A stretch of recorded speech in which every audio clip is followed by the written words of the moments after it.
tabang kog na ko piso. Ikaw naman.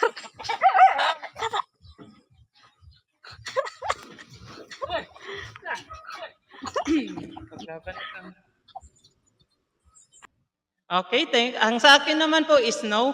Hindi naman po talaga, kung sa akin, hindi naman talaga natin masyado kailangan mag-wear ng badge kagaya ng sa ibang agency. Kasi dito lang sa atin meron, pero sa ibang agency naman, wala naman silang ginasunod na mga mag-wear ng badge. Depende naman po yan sa kanila kung mag-wear sila ng badge. Kaya sa akin, no po. Ipaglaban ko talagang no kasi dati po na agency ko ay talagang hindi po kami nagbabadge. Ngayon lang po ako nagkakaroon ng badge kasi dito ako napunta sa agency. Pero yung nasa ibang agency pa ako, wala talagang badge na required kasi nga hindi naman din binabase sa badge yung pag-earn natin dito sa Popo Live, kundi sa ating pinagsikapan po kung gaano po tayo kasipag dito sa Popo. Kahit walang badge, kung tayo po ay makapag-earn, laban lang po tayo talaga. Yun na ang kailangan magsipag kahit walang badge.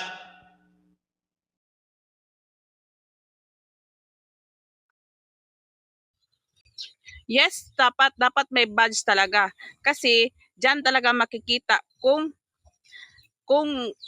ano ka ba talaga sa EJ, yung solid member ka talaga, yung mahal mo talaga ang EJ. Kaya dapat may badge talaga tayo.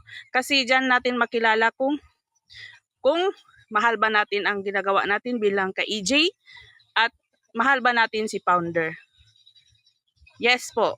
Dapat tayo ng badge. Kung sa pagbabasihan lang naman po ang badge kung mahal natin si founder, hindi naman din na makikita sa badge kung tayo talaga mahal natin si founder. Ang mahalaga is sinusuportahan natin ang agency. Kahit wala tayong badge, kahit hindi tayo mapasok po sa mga events or palaro ni founder, kung tayo naman ay sumusunod sa rules, is magagawa din natin na magkakaroon tayo ng earn dito at makakapag-withdraw po tayo. Kaya no pa rin ako dahil dyan sa badge na yan. Kasi nga, badge lang yan. Pero kung ikaw ay magsipag, kahit hindi ka man mabigyan ni founder ng mga ayuda or mga bonus, kahit ano-ano, kung kaya mo namang yung sarili mo na ipaglaban yung sarili mo para magka-earn ka dito at magkaroon ka ng mga diskarte para maka-earn ka dito sa Popo na apps, ay kailangan talaga natin itong gawin. Hindi lang kailangan badge palagi ang pinag-uusap. Paano kung wala tayong coins at hindi tayo always naka-badge? Always lang ba tayo mag-asa sa badge para tayo may maka-coins? Hindi, di ba? Kailangan talaga nating maghanap ng paraan para po tayo ay